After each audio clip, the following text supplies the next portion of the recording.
有些人呢，你还真的就是他行，你就不行。那当然。你马爷，你觉得这是什么原因？而且有些人大家就喜欢看他行。是一般来说呢，按照中国的传统文化，女性相对都比较封闭。真的，在男性社会里，我们今天我这么一说男性社会，肯定会有人骂我哈。我们现在说男性社会是全球的一个文化特征，就你文明行到这会儿，它就是个男性社会，慢慢会向女性社会过渡。过渡到那会儿的时候，我们就变得比较自在。哎，我怎么觉得我跟这个小迅在朋友圈里，好像男性社会对他来说不存在似的。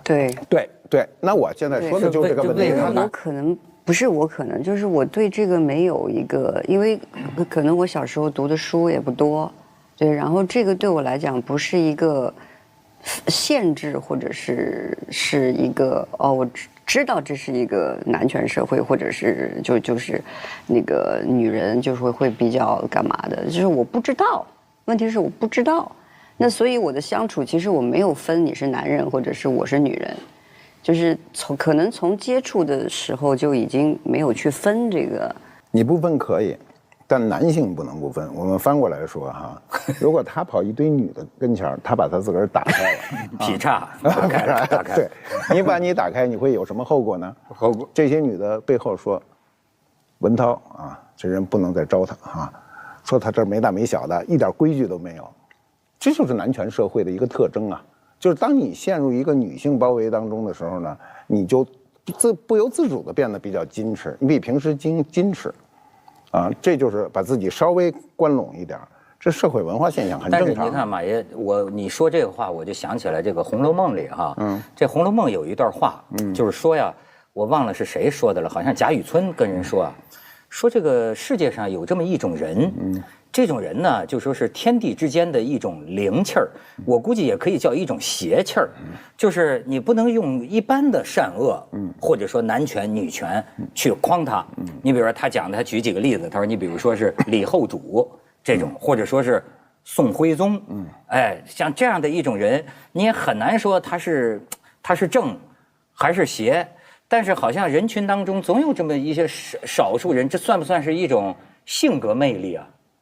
我觉得亚东就挺有性格魅力，也不是像我觉得我跟他不一样，就是你刚才说的时候，我觉得是不是跟他职业有关呢？比如说我是表演的，所以我觉得他打开自己是必须的吧。如果你不能，你要在看什么地方吧？哦，明白。对。那如果说比如我可能演戏我没法演，如如果你让我演一个东西，还演过一个，我是演过一个，对，你们俩演过什么？对，演了一个小短片，客串了一个小的很小的，客串了还演，客串了，对。但是就不太会演，你不要给我什么，所有像我这种我们的性格就不行，就有的人是打不开自己，比如我此刻我只能发挥自己非常非常小的一个部分，我必须要完全自己的情况下才能，打开自己。那可能就跟职业有关，比如说我编曲可能自己熬一夜或者熬1个月，都是自我的那么一个过程。但是我觉得你可能就不可能，无论工作也好还是平时，你身边的人肯定很多，就你能在众人之中打开。这也是得看，就比如说我前阵子有个朋友，他让我说去身临其境，我说我不行啊，我说我在现场，我只能在现场才能这样，你让我换个地儿，我可能就不行了。就我觉得可能也是一个环境，一个习惯性的一个东西，就是你那么说，我就是说这个职业的分别也是有关的，因为我从小拍戏，其实就是每个戏都是一组的人嘛，就是你要在这个剧组里面去接触很多人。那在接触很多人的时候，我觉得这个可能跟我父亲给我的东西也有关系，就是他也是就是说希望大家都是很平和的，就是很融洽的，就是在一块儿去度过一段时间的。就包括从小他就跟我们说叫什么家和万事兴啊，家和万事兴啊，所以这个可能在我脑子里形成了一个观念。你累吗？我不累。你知道，我很想知道你一个人的时候，因为你看，你像我也是有这个社交恐惧症啊，这不太像是吧？但是呢，是我能理解他，就是有的时候，比如说咱们朋友在一起了，我就觉得呢，要是有个像马爷这样的能让大家开心，我就歇着了。但要是没有个马爷这样的，我也是觉得我得耍耍宝，让大家开心。我也会。但是那个给我的感觉啊，好像主持节目，就是真的，就是说众人散去，我自己在家里还是郁闷。你呢？我们都走了，就剩你一个人的时候呢？我倒不郁闷，就是因为我觉得能够，因为我也不去接触太多陌生人，对，然后我能接触的其实都是我相处很长时间的朋友，对，所以就几乎郁闷这件事是没有。但是比如说平常我一个人，我要是不拍戏的时候，我会觉得很无聊。对，因为比如说我看电影也好看剧也好看什么也好，它总有不想看的时候。那我又不是一个好读书的人，但是呢，我家买很多书，很多书，我坐的沙发旁边全是书。看着他们就高兴。对，看着我就觉得我读了。不是，大部分读书人都是这样的，书不是都读的嘛，那个书越多的人读的就相对越少。是吗？那当然不是。那好，我们家书架那书多了，比这屋子那不可能都读。书是一部分是精神支柱，另外还有的时候呢，你会突然觉得这本书有用的时候，你会抽起来看一下。读书有很多种。对。有精读和粗读，还有就是打开就算读了，翻开看2页觉得没劲，也算读了。你看你也变得挺大。我变了，对，因为你说我是怎么变了？我觉得我们认识好久了。我觉得你现在变得，照黄觉讲话呀，他的分析可能不一定对啊。他说呢，这个慢慢的呢，他还又露出那个江南女子的那一面，就是说越来越家长里短了。现在周迅到哪玩呢，父母亲一定要在旁边啊，心里觉得安心。到哪去旅游，一定要带着爸爸妈妈一块儿去，而且呢，好像是更在意身边人的感受了。对，你是不是觉得你有这个变化？对，因为我其实。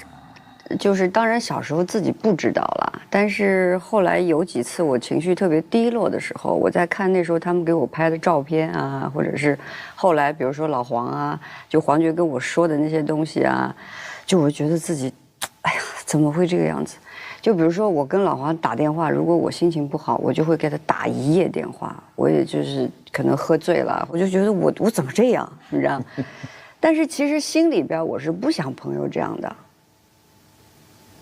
对，然后你是不想朋友对你这样？不是，我不想朋友就是去遭我那个罪。那可是如果他遇到什么情况打给你，你要听吗？我听啊，但是他所以他就是爷们儿嘛。爷们儿，对。但是他几乎不会，就是。所以你理解，他不会跟我吐那个。我理解性格的不同，就是比如我永远不会给别人打电话倾诉什么，永远不会。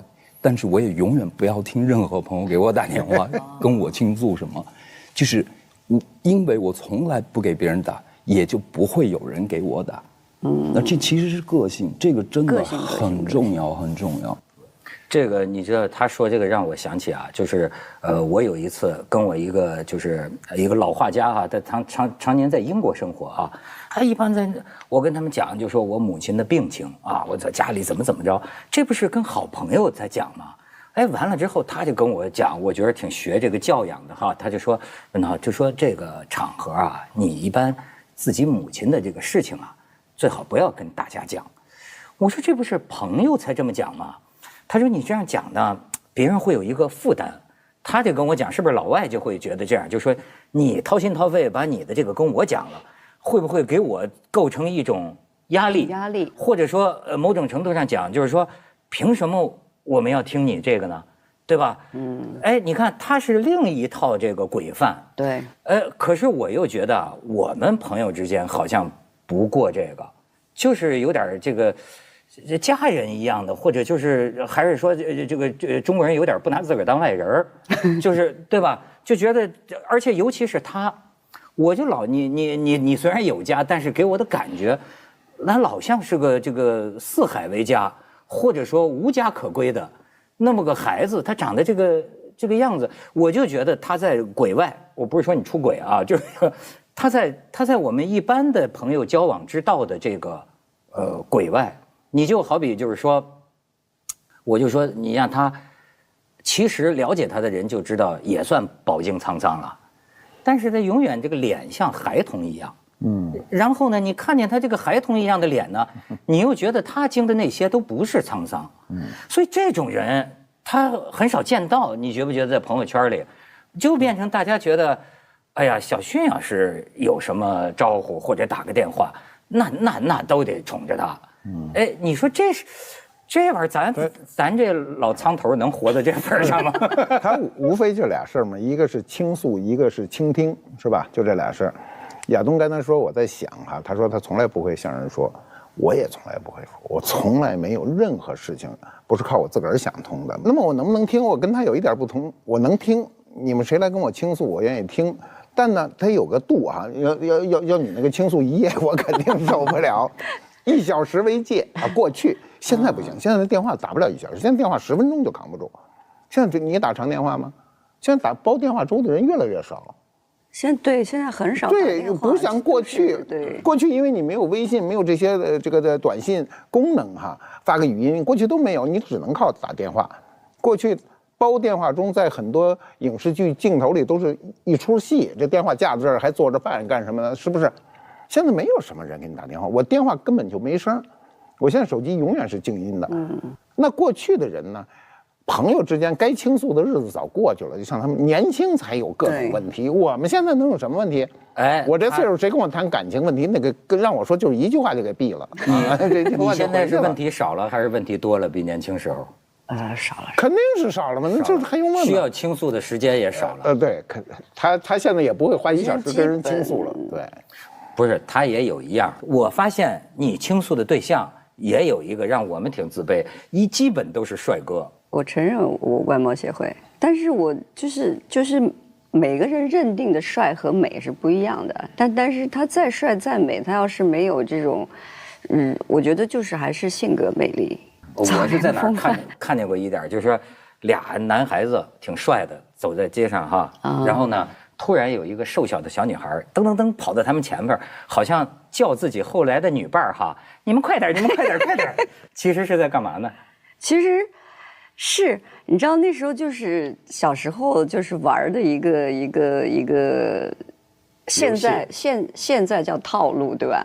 就是因为我们读舞蹈学校的时候，就是也是会。就是看到这个背影挺帅的，我们就会跑到前面，其实是想看前面帅不帅。对，然后因为那个时候我们后面有3个女孩，我还有2个同学，对，然后那时候是北京，对，刚来北京没多久，对，然后那个就前面一个老黄穿，就那个时候还是那种就跳舞的男孩嘛，穿破牛仔裤啊，是那种，对，然后还有他一个同学，那。就觉得啊，这俩背影这么帅啊，对，然后他们俩就说你，我说我来，然后我就跑到前面看一看，哎，上来的就是说明不错。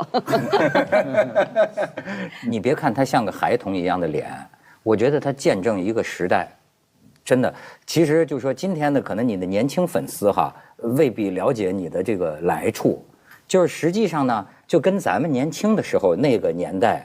那么一路玩过来的，我对他有那么一种亲切感。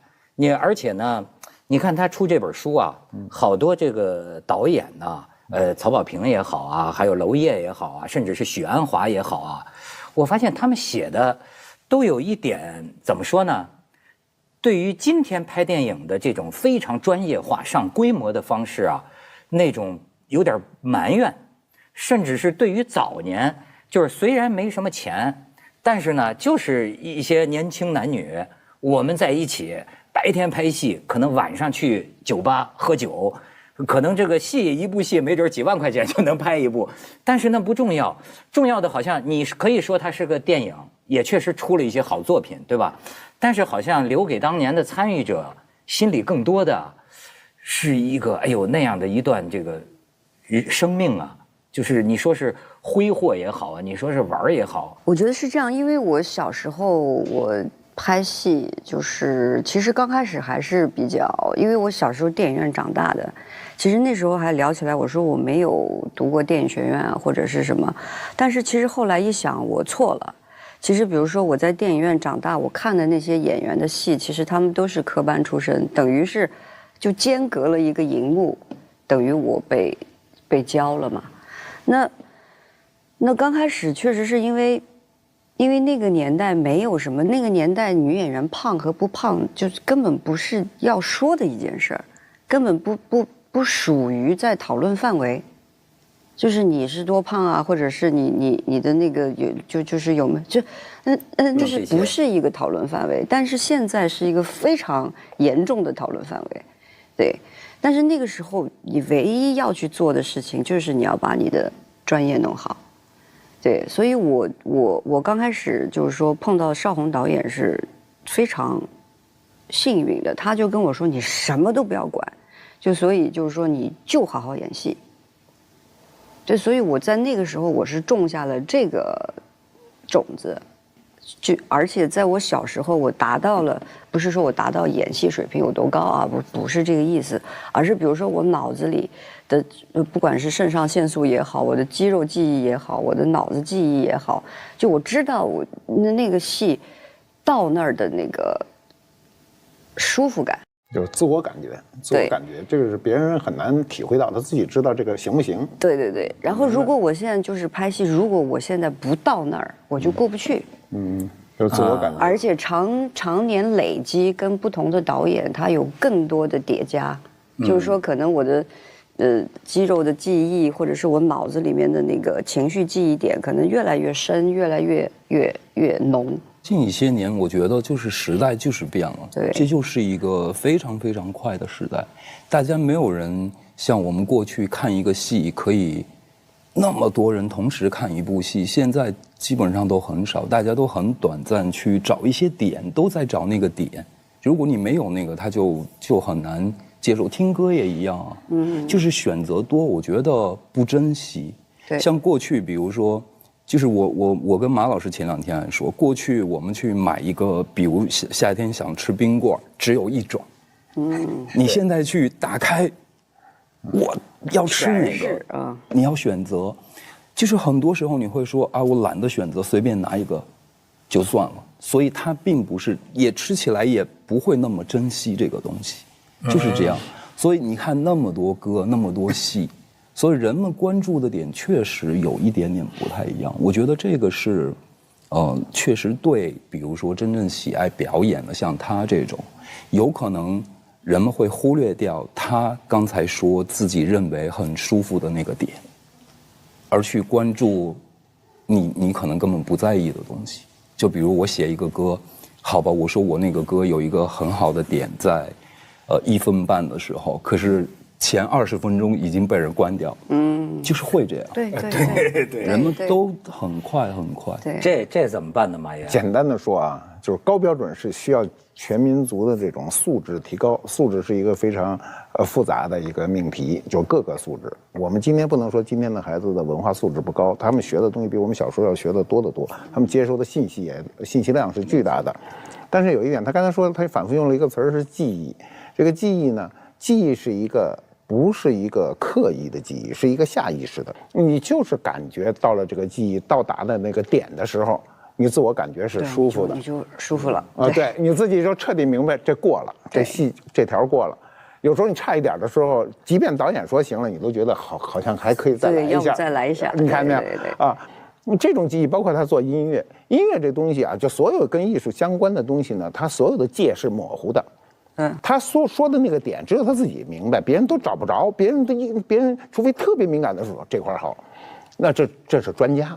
这种专家就是100个人里也没一个，10000个人里没准有一个，对不对？这个很少。所以我老说一句话：做事儿本身就不是给不明白人做，给明白人做。什么意思呢？就是说这来了10000个人看了你这东西。里头就一个明白人，这人明白把这事儿说出来，这就够了。剩下的人全是看热闹。周迅，哎，你们俩终于在我们这儿聚首了啊！瞧瞧坤哥，你们俩感觉现在就可以那个眉目含情了。你们俩还有情吗？哪方面的，请帮您说。哎，这正是我今天想探讨的问题。哎，他们俩在一块儿真的是可以聊聊啊，男人和女人之间的这个关系，能够有多少复杂性？哎，坤哥，你觉得这个迅哥对你来说是个什么样的朋友？就存在着呗，存在。这现在就几乎就是像家人一样了，对，那个情已经是像家人一样了。可不是，我第一次见到你，第一次拍戏的时候，相雾的时候，我第一次拍这戏，我抱着他，不是要有抱着他的戏，我就一直抖。哦，对，为什么呢？坤抖，紧张嘛，一个是新演员嘛，第二个是，就小时候我们就看迅姐的戏长大的。有现在迅姐，你看到他这从苏州河里面走出来，抱他真的抖，他是控制不住的。现在没了。是吧？现在是左手摸右手了，是吗？啊，现在反正因为我们去年就又拍了2个戏嘛，就是现在有一种那个感觉也挺逗的，就是其实已经非常熟悉了，但是呢，因为成长，因为这又有陌生，然后因为角色的不一样又有陌生，所以那个跟小时候那个又不大一样，从不熟到拍戏就是那种就是咔刚笑完然后可以含情脉脉啊。哎，那我问一个刺激性问题啊，这我很好奇。那像你们俩这样，就是哥们儿吧，或者说就这么好的啊，比方说要演吻戏，别扭吗？不别扭啊，干嘛别扭？我跟他拍过画片儿的时候，对啊，拖得特别少了，我紧张半天，我要跟你们俩演嘛。老赵跟你，对，哎呦，我都痛苦死了，就是都是生活里面都是死党的那种，但那个沃尔善导演就说坤，你不知道有多少人会羡慕你，而我那个时候，您知道，就是那个就紧张啊，就说这没怎么演过，但是也因为是他和老赵，我也一边紧张一边可以相信，但是也不觉得尴尬，其实对，但是我们其实也喝了一点酒，就是说让那个就是对，因为我们从小的教育啊什么的，其实也都没有到那么开放。对，就是我们俩就住楼上楼下，老在一起。如果我去他那儿，或者他到我这儿，都不会穿成一个睡衣睡裤的那种关系，你知道，就是我觉得我跟小迅有点那个什么，就是其实我们生活里面也不是老在一起的，不是老在一起的，就是只是从小到现在20年了吧，就那个心里就是觉得他只要出现就是啊，好，你来死党。对，所以我就特奇怪，像演员之间混成了这种关系啊，他拍感情戏，就是他有一个借力的躯壳，是在于我们有一个人物，就是在当时的时候，你忘了他是周迅，就是那个角色。对，小时候没有人物，就是硬演那个人物的时候呢，还是陈坤去跟他演的杜心雨接吻。而现在成熟的快乐的点就在于我不是穿上，就我是跟那个角色做了很多准备，我跟他融入的时候，是这个角色可以去亲吻他，非常快乐呀。为什么不？您知道这个吗？就是如果你回到生活里面，会觉得死党哥们儿也不会拉你，也不会去亲你一下。当然我也会，我喝多了会亲他呀。但是就是拍戏的时候，我根本无所谓，因为我有一层我觉得理所当然的，比如我演的叶摩天，跟郑一平，你演的郑一平。看的眼神，这不是陈坤看周迅的，是这个角色，啊，我的理解的这个角色看到我理解到的这一片，这就是专业，舒服的。你知道他说这个，我一下想起一挺逗的事儿，就是前些年，我不知道多少年了，你看跟一个男演员拍这个戏，他们刚拍完呢，男演员也是我们哥们儿啊，回来讲，我把我笑坏了。周迅说，当时呢，他是躺在地上，这男演员是不是？这男演员当时在哭。对吧？哭是要跟他接吻，还是要什么的？这男演员就是什么？他就是哭，我死了啊！我死了，接什么？对你死了，然后他哭。但是这男演员呢，他有个毛病，就是他一哭呢，不是流眼泪，是流鼻涕。然后周迅说，在下面看着他那个鼻涕，嘚儿快到脸上了，这下去了，嘚儿。对，你跟我说过。对。但就是这种你就是拍戏有些时候就是会有这种好玩，就是比如说，因为比如说有些时候情感戏就是你就是情绪一大，因为每个人说话方式不一样嘛，所以他可能有些时候会喷很多口水。对呀。对，然后有些时候比如说你胡子胡子，就比如说男孩儿就粘胡子，可能有些时候是歪的，就是，但是你一定要就是把那个，就我们上次拍那个，就我们刚拍完那个，你不是说了一个什么，我就有一点笑，谁都没看出来，只有你看出来了吗？你记得吗？就是要那种。掩饰，我都忘了你是一个什么表情，还是一句话，我就快笑了。就你说错词儿了，你就顿了一下，完了之后你继续演下去，完了之后我还是在继续演完，因为你的那个微小动作让我一下客观了，然后我就一下子回到就是我在观察你了，他不是我们俩的那个人物状态里面，他不是顺的。完了拍完了我说笑哈，他说我说没有，完了看回放也没有，他说。被你看出来，说不是因为离得太近了，就离这么近，你说是不是？对，因为那个真的到了一种心灵的感应的那个程度了。对，因为有，就是你专注在那儿的时候，他不是那个演出来的节奏，是你自好像里边哈，就是有形的已经感觉不到了，但是可能你们两个人在那种状态下，心思是非常敏感的，演员呢非常敏感的。你看啊，我从很年轻就出镜，什么事儿都有。就是对着这种镜头，我什么都不怕，我可以对着镜头说半天也没事儿，但我绝演不了戏，因为演戏是另一功。我老跟人说，那根本不是一个功夫。有无数个人都找过我演戏啊，邵宏导演就找过我，拍《红楼梦》的时候，他让我演那个冷子兴嘛，就是后来英达演的。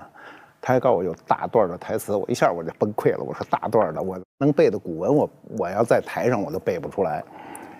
那么，演不了戏不是没试过？试过，我去试过。人家我原来有朋友，这个演艺界朋友多嘛。有一回，他说我还是在出版社呢，打电话说，说你们家有好包吗？我说什么叫好包？说名牌包就是好包。我说有。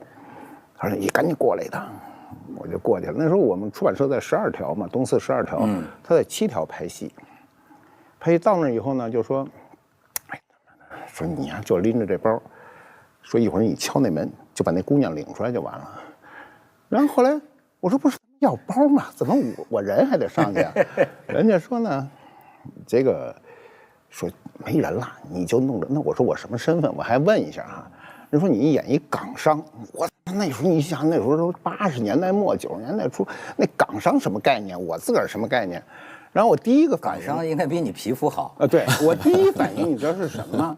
是这包吧，拎在左手也不合适，拎在右手就自个儿在那拎半天，就怎么拎这包就没法拎。然后到那门口一个，我敲门的时候，我自始至终没敢看那女孩脸，我到最后都不知道那女孩是谁，就眼睛就抬不起来。然后后来等我都演完了以后啊，出来，然后我演不下去，你知道吗？那胡同里全是人围着，全是人，我就演不下去了。然后我突然就不演了，我就说跟导演说，我说得清场。导演看着我说：“你多大腕儿啊？说这胡同里我上哪儿清场去？就是你这么个破事儿，你让我清场。”我说我确实就崩溃了，就完全崩溃。对。然后呢，最后这完了以后呢，我当时就一个反应说：这戏千万别播出去，不定把我糟蹋成个什么样呢？那个叫我那朋友就跟我说这包还不错，这包送我得了吧。然后我还赔一包，然后还丢一人。最后隔了很久哈，人告诉我说那戏没播出，哎呦，把我高兴的呀，就特高兴。但是我知道有一点就是，你不是演员，你就绝做不了这事儿，你脱不下这个壳。没错啊，你这个是个什么壳呢？是个理性的壳。对，就是咱们呢不能相信，太理性了。我觉着你们就得练一种认假成真的本领，就是明明呢是假的，甚至那就是个镜头啊。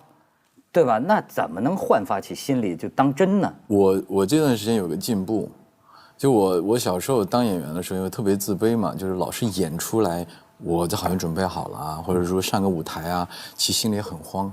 我呢就花很多能量去演，我不紧张，我充满了自信。有些时候演过了还让人讨厌，就是我自己回看的时候特别傻，就那种。但是我觉得我这2年我特别的高兴，就是我们可能做了山下学堂的缘故。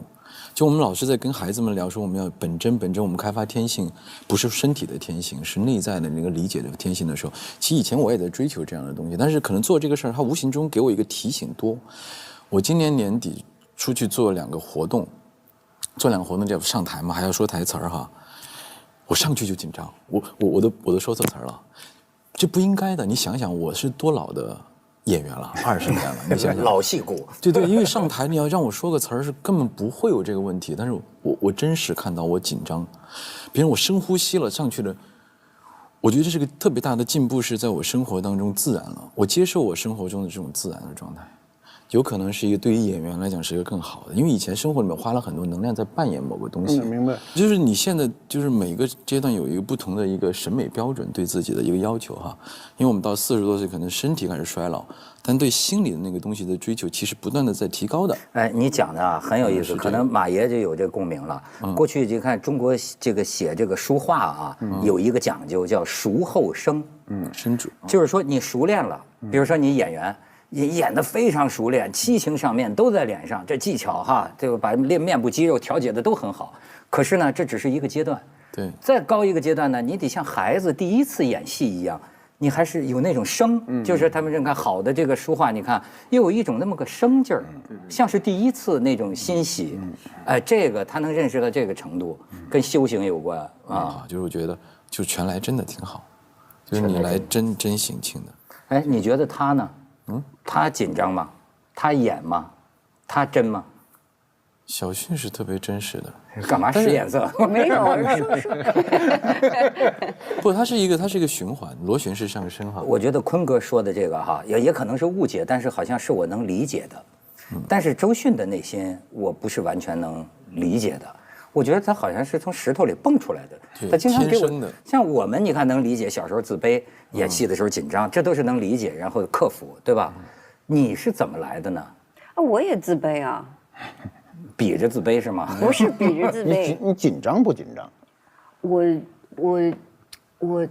其实紧张，我其实拍戏或者是什么，我还真没有特别紧张。好，你上台比如不拍戏的时候有没有过紧张？有紧张吧？你看，只要回到生活层面，你和我都会紧张。我以前比如说，我就避免不了我要去参加一些活动，对，然后我的方式就是因为活动一般不都有酒嘛，我就先去酒吧，先去放酒的地方把自己喝啊，然后就是这是一种放松，要不然我就不知道你好吗？你好啊，最近怎么样？挺好的哦，我就不知道话该怎么往下说。所以因为我了解，我就知道跟他不用提问，只要干杯就好。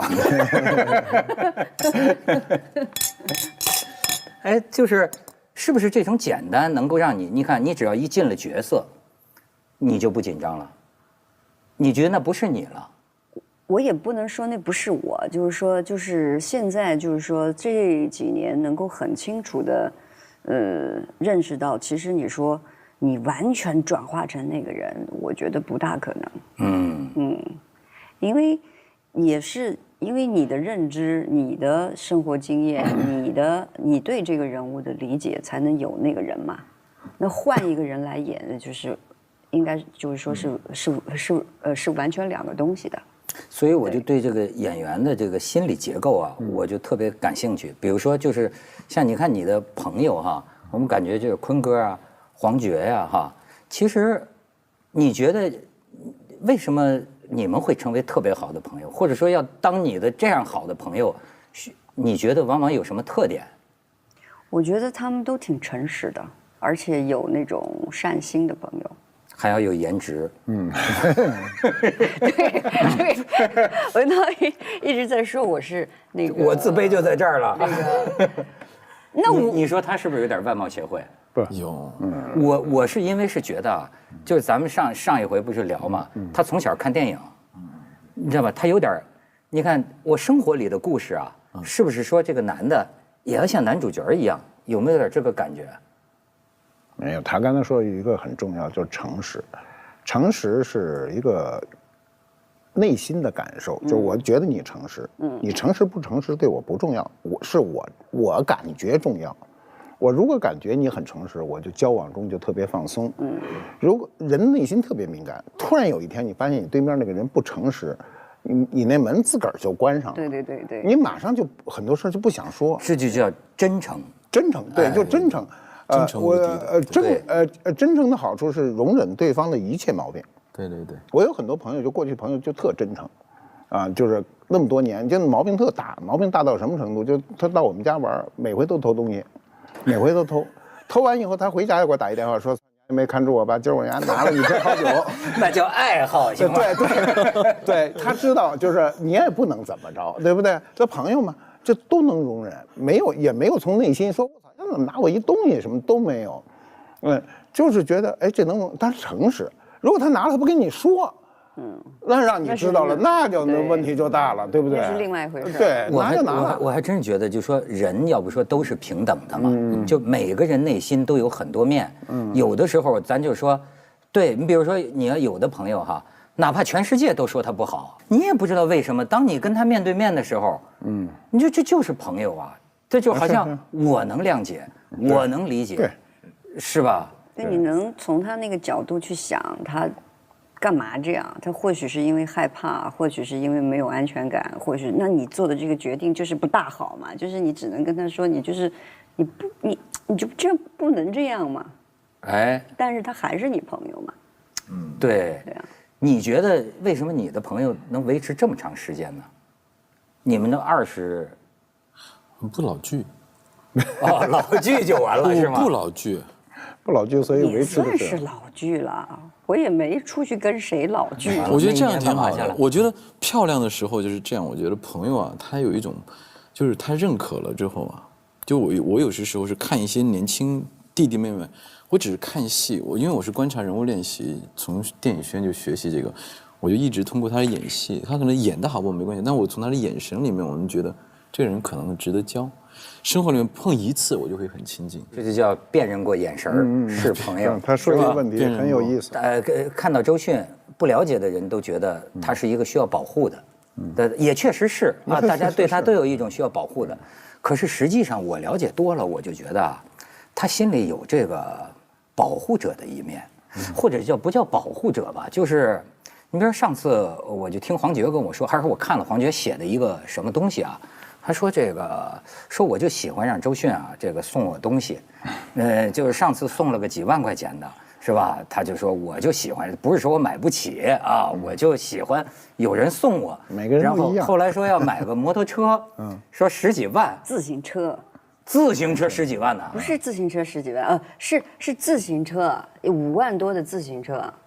我就说你为什么要买5万多的自行车？我说那你能不能买一个1万多的，然后别的去捐了？对。然后他说我不要，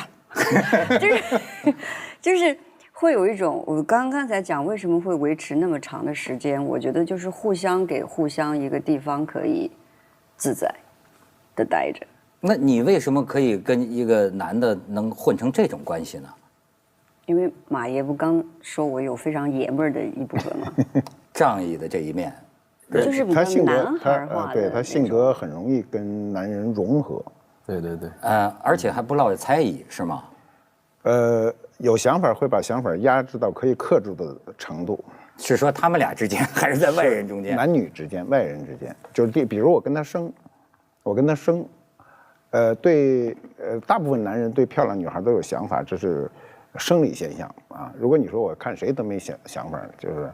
那我觉得你这人生理上有缺陷啊，那么有想法归有想法，我们为什么有文明呢？文明是克制自己而已，就是克制到不能达到你所有的人生目的嘛。有想法不是个坏事，就怕没想法，看什么都没有想法，这人就活着挺没劲的。你有过想法吗？不是真的。我们俩还特别奇怪，真是没有过想法。完了，我能理解。对，就是。我妈就特别喜欢他，我妈每次跟他说话都是这样。对，可不是吗？对，但我觉得我们可能就过了那个劲儿了，过了那个劲儿了。一开始那个劲儿就有点像师徒关系，是吧？啊，你开始觉得他是个姐大，是不是？不，表演艺术家，崇拜啊。对，我们就可能那个劲儿就已经就。擦肩而过。不是，而且我还听一八卦说，他们俩就是要不说过命的交情。说有一次演什么水下的戏，对，就是他差点给憋死了，但是周围拍的人不知道，说是你把他给救了。对，因为比较了解他的戏，所以因为我看他呀，他看我的表情已经是，我看他的表情和他的心理活动，就从我以前看他的电影到看他的戏，并且我还在向他学习嘛，有时候他的作品我也学习哈，还在跟他一起拍戏，所以我非常的了解他，就是他有一种某种正常状态和非正常状态，哪怕在水里面我也知道。啊，你觉得他当时不行了？嗯，是真的。然后他推我一把，我就不停地往上，不停地往上。然后因为我们都是古装戏，还有大头发的那种，就下水就很沉嘛。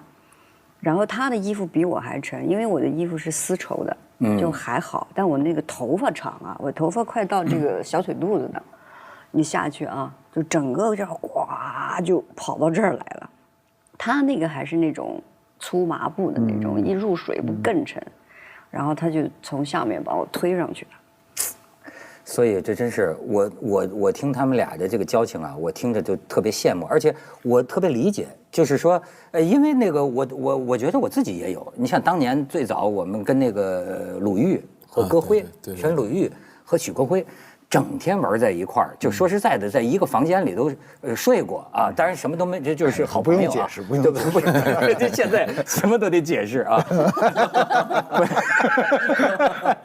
然后后来他们就到哪种程度，就是好的，也是我爸爸妈妈，特别喜欢。有一次还挺伤害鲁豫的，我记得我妈跟我说你们都处了那么长时间了，是吧？你怎么没跟他们好啊？我说我们就没那个感觉，哎，我妈还不依不饶的说，那要是说什么，那要是歌辉不行，鲁豫也行啊。为什么叫鲁豫？但是我就你看啊，就好像有两种，比如说世俗层面上，男女两个像你们这么好，我觉得有任何猜疑都太正常了，对吧？可是呢，这个局中人呢，我后来有一个体会，就是这个语言的无力啊。就是你看，咱们给很多种感情起了个名字，友谊，这叫友谊啊，这叫爱情，是吧？这叫闺蜜，这叫什么？可是我又发现，你真实的跟一个异性的之间的关系啊，那个丰富性超过这些名字。对。有的时候你比如说，我们就是友谊嘛，你觉得好像跟马爷这个友谊也不太像。你说什么叫邪念？我觉得也不能说有邪念，但就是有一种感情上的依赖。依赖啊。那这个依赖叫什么呢？它也不就是朋友友谊也不足以界定它，爱情更不是那么回事儿。你们有没有感觉就没法形容？实际上，现在唯一可形容的就是一个中性词友情了。既不是爱情，也不是友谊。那红颜知己、蓝颜知己，我觉得可能大家还是倒推吧，大家都是感兴趣是异性的友情，或者是比如说阿猫狗跟你的感情。但是我觉得可能是主动升起这个情感的这个人，是否真的？我们假设一个叫爱字吧，我们很容易把爱情变成是睡觉那个关系，或者是我有一天跟我的儿子聊天，我们在那聊到，我说他因为16岁、17岁了。他说他要处朋友了，我们俩的姑姑也在跟他讲，你可以现在处朋友了，谢谢涛哥。他说那爸，我给你汇报一下，可能我喜欢的女孩的样子。我说儿子，我们现在讨论一下爱本身是什么吧。我跟他谈了一个我的理解，我觉得不知道是不是对他有用。我说你一定不能不观察你的心，你观察到你的心的时候，你真正去爱对方的时候，先不要管对方是谁。你先拥有了你真实去爱的主动表达，你真正的感觉，你静下心来，你觉得你为了他，你不会去世俗不累，但充满着喜悦跟愉悦的时候，你真正拥有了爱本身。紧接着才是这个感受之后的下面的反馈，对方是谁，他是否回馈。其实有一句话就是说我爱你与你无关，其实从某种意义上我还蛮认可的。那回到我跟小薰的关系，我觉得蛮有趣。其实它是一种爱，爱是什么呢？我就希望你好，就是比如说也不用面面俱到去思考小薰你做了什么东西我都爱你，就是小薰反正甩不掉，你也甩不掉我，楼上楼下住着，父母关系都这么好，从小要么是像这种爱有点像兄弟姊妹的爱，或者有一点是什么？你做啥我都爱你。我也明明知道你做错了，我会回来跟你吵，我们俩吵得乱七八糟的，它不影响爱的本身。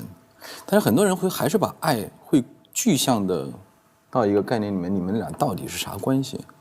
也有些时候是个体单一创造一个关系。就是我们俩到底是独一无二。不是我们中国人把这个爱一定是跟性给勾在一起。对。他要勾不在一起，他就不说这爱字了。他跟西方人不一样，西方人这个爱比较博爱。博爱这个词儿就是外来的，咱过去没这事儿，你只能专一的爱，你凭什么博爱？你逮着谁爱谁，这肯定不行。他刚才说他跟他儿子讲那番话，你那太深了，那得这研究生听，那谁儿子怎么能听你跟你讲那么复杂的？修行人说的话了啊！对，这个太深了。但是他从他这深里，我倒想起这个小迅，你说啊，你对这个陈坤也好，包括黄觉也好，就这些朋友的这个爱和男朋友的爱有什么不同？咱就不说性啊，就你觉得有什么不同呢？我就觉得最大的不同其实是没有要求。哎呀，对我刚刚心里就想到这个，对，就是没有，就是说他就是这样，他就是这样。有要求买自行车就有要求，这不算要求，这不算要求。这个就是其实它是一种撒娇嘛，对不对？就是老黄他有些时候他就是会有这种是，对。那我觉得有些时候对男朋友的爱就是你会比较要求，就是说比如说。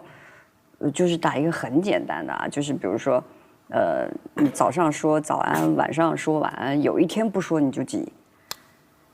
你是个在乎这个的人吗？啊，我以前是的。啊，少说声晚安都有点不到位啊。就是比如说你有一个习惯了啊，就比如说他刚开始每天都是早安晚安，早安晚安，早安晚安，早安晚安，突然没了。突然有一天，哎，怎么了？就是我觉得这是一个互相的东西嘛，对吧？而他如果从开始就不是早安晚安早安晚安，那你也就习惯了这个。我还有一个小细节，除了你刚刚说的那个，我觉得我观察是，你注意力，当你有了爱人的时候，你的注意力特别集中，对，这是一个极大的压力。对，我们死党在一起，别管我啊，对，你别管我，你也不要要求我，你的集中注意力，我知道我们是一种在一起的那种氛围里面，但是你也不会要求说，或者你必须要这样，或者你那样做的不好什么，我们俩不会嘛。老黄也不会嘛。对，但比如说，那我比如说有些犯傻的时候，他也会跟我说。那他有些时候，我觉得你那个时候，我也会跟他说。对。但那个东西不是说你必须要，而是就作为朋友一个，就我看到了，那可能你这样子，可能会为以后怎么，那你能稍微收敛一点吗？或者是什么？但是你如果不收敛，那这是朋友之间的嘛？对，这种爱嘛，那个就变成要求了。对，你比如说，我至少就能理解，就刚才坤说的这个，就是我初恋，我就能理解，就是你看很多年之后，我听我们班同学讲起这个女朋友，我才意识到，我连我们全班同学都没有同学了解她，就我根本不了解这个人。哦，那么当时爱的那种死去活来，实际上是爱的自己的这个爱，不是，就是我爱，我在想着一个人，我爱我给他写的诗，我爱我给他送的花，我爱我给他说的早安和晚安，你明白吗？你那个都是表象。但是他是不是那个人呢？好像都不重要。是不是说不重要？是你没有认知这个范围，我觉得。那现在你觉得年龄渐长，你的这个认知成熟了？我觉得会比较。宽阔，对，比较宽阔。这个每个人的年龄啊和对情感的认知就是由窄到宽的一个过程。就你随着年龄增长，你肯定是越来越宽，越来越不狭隘。你能接受博爱，然后你包括感情的输出。我们说感情的输出不是按照常规说的这种感情输出，就是比如我有一个家庭，我对另外一个人也非常的好，不代表我背叛这个家庭。这个是个非常深的问题，是因为我们社会的变化。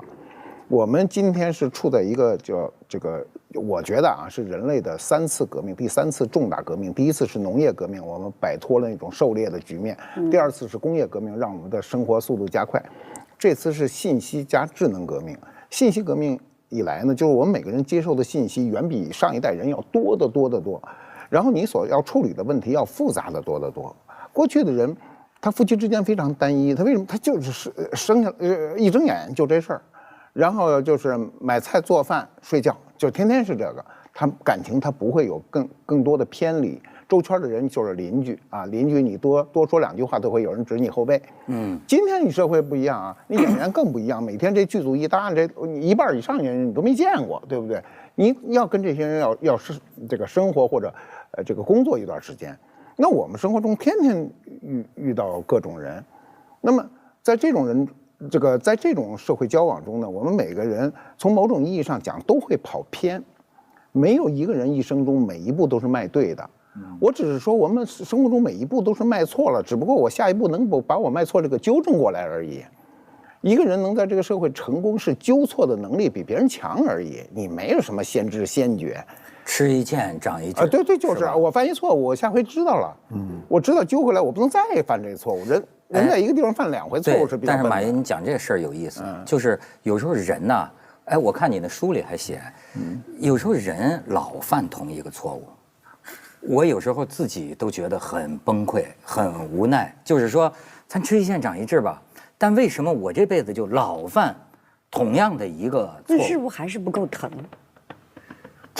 如果真的够疼了，可能下次你就不会说，我疼到已经就是我不想再有这种情绪出现。你比如说，我永远犯的这个就同样一个错误是什么呢？就是所有的坑，事先我都看到了，我也跟人都说了，但是呢，不知道为什么每次我都听了别人的，或者周围种种压力就告诉我你必须行。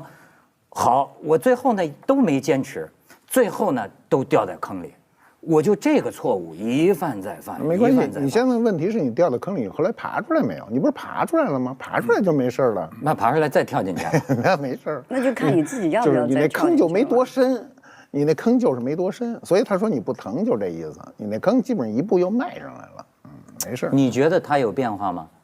他疼过了很多回之后。我不太关心，其实这个事儿，为什么呢？就是我的逻辑有点奇怪的，就我觉得，就像我儿子一样，或者是小迅像我妹一样，你就该干嘛自己面对呗。你摔到坑里了，你要自己面对。你需要我的时候说我在。完了，你疼是家人一样，你不是你那个疼是必须，这是个珍贵，因为我不认为疼是不好的经验，主要是对，因为就好像有些人一辈子没有真的爱过，也没有真的失恋过一样，所以我跟我儿子讲的话题就是，我爱你们是因为你必须要经历，应该经历，像我要面对的东西啊，你担心我有用吗？我还是得经历，并不因为小迅面对了这个东西，我会觉得我特别担心，您知道这个意思吗？但是有另外一个问题，就是疼足够疼了。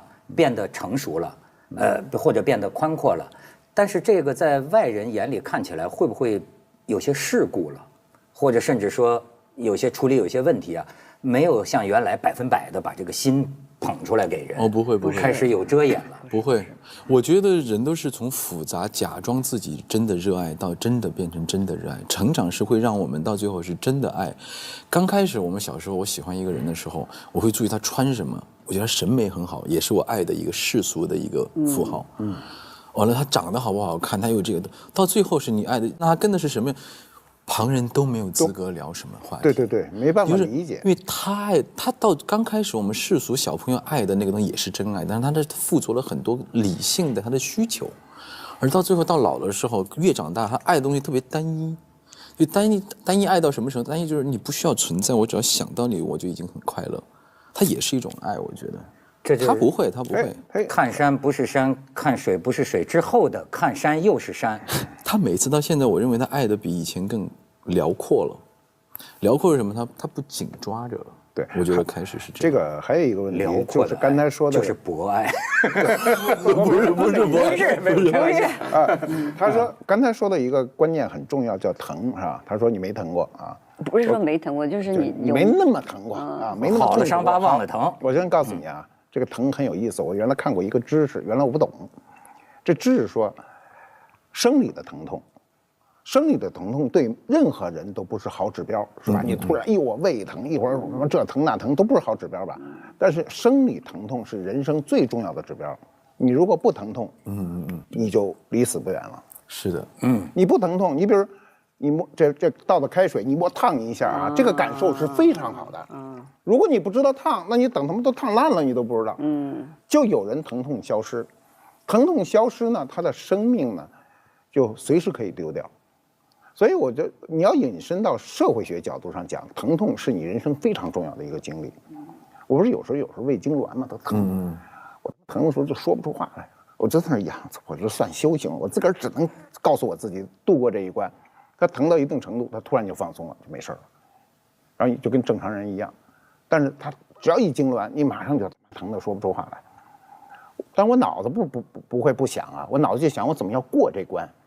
过这关我就想修行的事儿，就我人生必须有这一个疼痛，我就忍着，一会儿就过去了。哦，你觉得疼痛对你的好处是什么？我觉得修行啊，修行。我觉得那个是，比如说啊，就从我这个演员的角度，我觉得他真的帮我去看到一些人物的成长和人物面对一些事情的就真的反应。就我们上次说过，就关于这个当下的那个调动情绪、强刺激的那对个反应的那个不同性。还有一个就是说，当你就是说我是已经疼到，因为那个感受我不想再要了。就是那个感受，我不要再经历这一次，但我不知道我以后是不是不管是我人为的还是我的命运要我去接受的，我不知道。但是你回想起来，我所去经历过的这些疼痛，我自己的问题在哪里？而不是说你不会付出或者是什么，而是比如说我的缺陷在哪里？我对于谈恋爱的这个缺陷在哪里？那我就不要去犯，因为那个疼痛我已经不能接受，我已经不能接受了。就是你就是，比如说，就像那个辩嘴好了，我现在连辩嘴我都不要，就那个黏腻的感觉，我太不喜欢了。对，但是这一切又是为什么？这个来源在哪儿呢？你知道，我现在有时候觉得人跟人呐，真的是不同的。我们往往拿自己去想象别人，但是你比如说，像小迅呢，我就感觉，我生活里也见到有些人，要叫我说，就是每个人都是个能量团啊，你觉不觉得？哎，有的人就是欲望没有那么强，有的人10点钟就困了，这就要睡觉。有的人3天3夜不睡觉，跟年龄都无关呐，这年轻人都熬不过呀。那他这个能量啊，有的时候你比如说要是用在感情上，我的天，那就是你知道我的周围朋友圈就有些那个，我记得有个法国作家就说过，他跟一个女人的这个感情啊，使点劲儿，他得等会儿啊，哎。就是说他跟一个女人的这个感情，我觉得就是说的就是说，这俩人呐闹了一辈子，就是没完没了，离了婚又在一起，离了婚什么，最后他有一句话说，我们就是彼此之间的刀和伤口。就是其实要让我觉得，就像咱们，你看有些这个艺术家，你会觉得他不消停，他照世俗人讲，就是他强烈的爱，或者说就不能稳稳的就这么待着，就是我就觉得你别看他身躯瘦小，他这个能量啊，能量极强。你觉得你算作吗？不算作。我觉得我不算作吧，我觉得用作来可能就是那个作的程度是什么，但是我确实不是那么稳定，对。我不是一个稳定的能量场，但是你说我不稳定吧，我又有一个基础，其实我是挺冷静的，但是我90%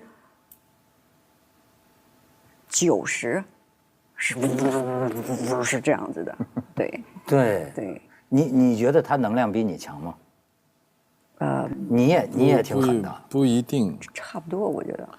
对，就是我刚刚在想，你在说，你说你觉得疼到都不行了。你过一段平和日子，你会怀念的。不，你一定会，小徐，我们到时候再说。不，我跟你讲，就这个时候，就是说，为什么？就是说，比如说我的，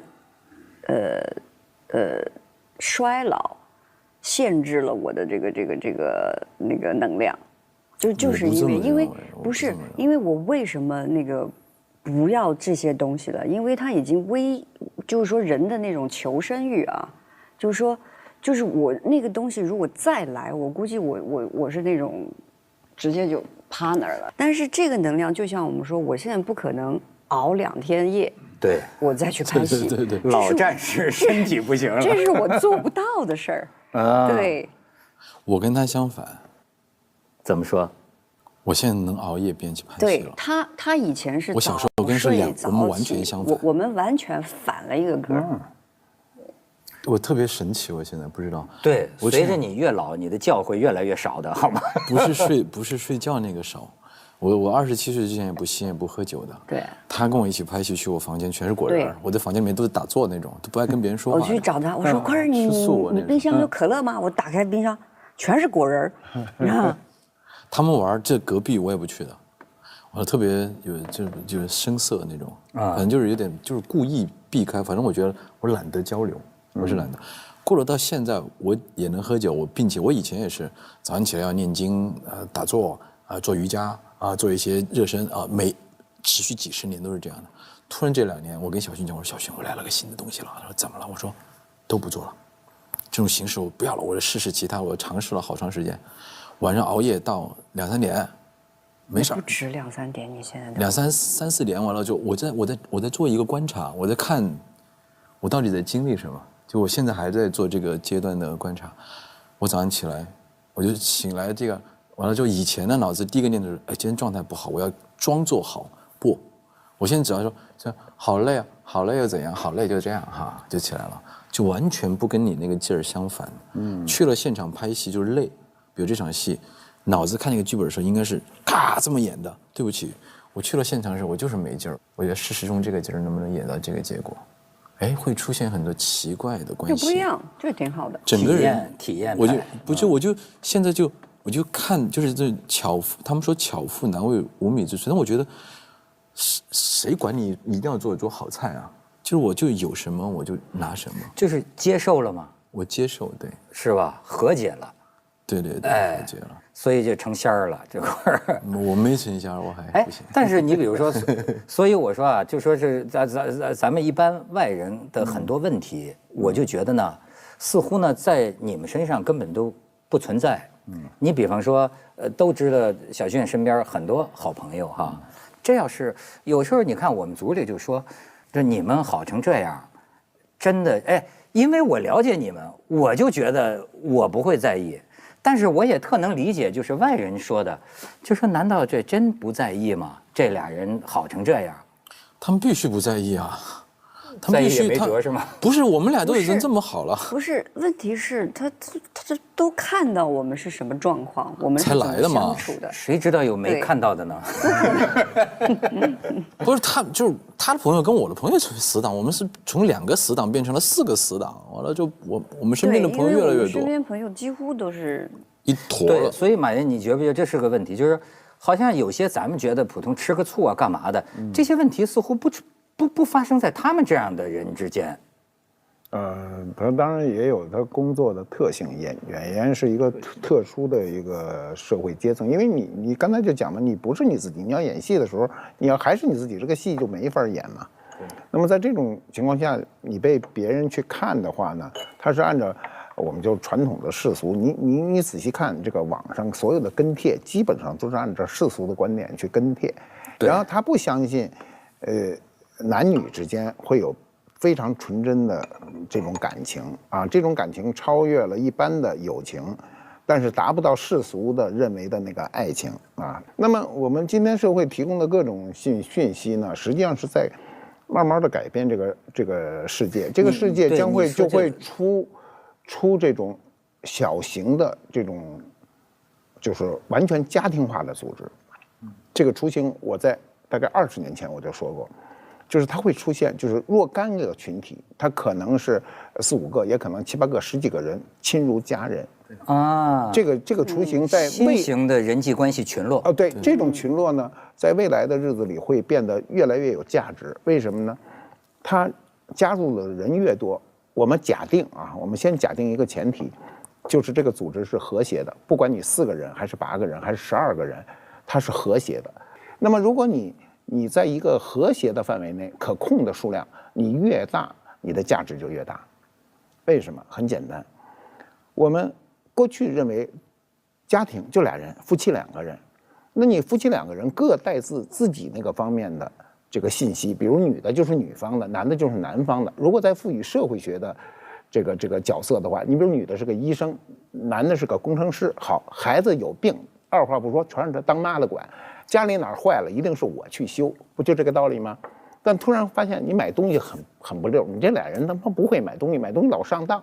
好，4个人的家庭说这有一售货员，好他对商场特别了解，各司其职，各司其职，然后把自己的最大的能量发挥起来，那么这个东西就变得非常有价值。这种团伙会越来越团伙，这个不叫团伙啊！我现在就是没词儿，就是这样一个你这词儿很准确，就是这。我们今天生活中有很多这样的，这叫组织吗？这不叫组织，它还没组织。团伙非常准确啊，对。那么我们的群，比如说我们就叫好朋友们。对门啊，对，这个门里呢，它有一个价值是什么呢？就是一旦发生一个在社会上，就比如我发生一个问题哈，比如哈，我们家里突然有个病人，那么这里有一个人对医术非常了解，然后大家就会打电话问他，就说哎，这事你给我咨询，咱说哪个医院好啊？什么？这是不是就变得非常有价值？听上去这人类就变成自立自救了。不要，但我觉得这是马老师说的是一个世俗的观点，但前提呢很有趣，是我其实也想过，就为什么那么融入？比如说小迅有一帮他小时候那帮朋友，他把我拉进去的时候，我跟他们每个人见面就自然的变得非常的熟络，还不是因为小迅。就因为可能他喜欢的，或者说我喜欢的天性的骨性里面是差不多的，包括有些话题在我们这儿聊不用聊，就是这个，比如类似于说啊我没钱了啊，可能有些人私下就说啊你需要多少，大概其实就是这样的朋友。其实我们可能只认识1次2次，其实我们可能组建在这样一个朋友群的时候，都不是为了说刚开始，您说的是可能后面熟络了之后，刚开始触动的是来自于一个跨越过世俗需求和道德规范，另外的一个互相的默契和认同的价值观。你讲的特别好，我真的觉得就是说物以类聚啊，人以群分，就是说咱们平常要是关系远呢，咱要遵循世俗的很多规则，对吧？但是呢，你看你老会发现这个朋友圈。你比如说小迅这个，我也是有这个感觉，就是大概在80、90年代的时候，在一起玩过啊，一起喝过、哭过、笑过，有过很多冒险的经历，而且呢，似乎大家混起哥们儿来，哎，还真的就是我也有这样的朋友，就是说你最后会发现呢，也未见得是他，你最后多年之后，你发现你的朋友圈都是通过他认识的，认识了之后，你发现哎。咱们都能玩到一块儿，是的，对吧？咱们之间的这种。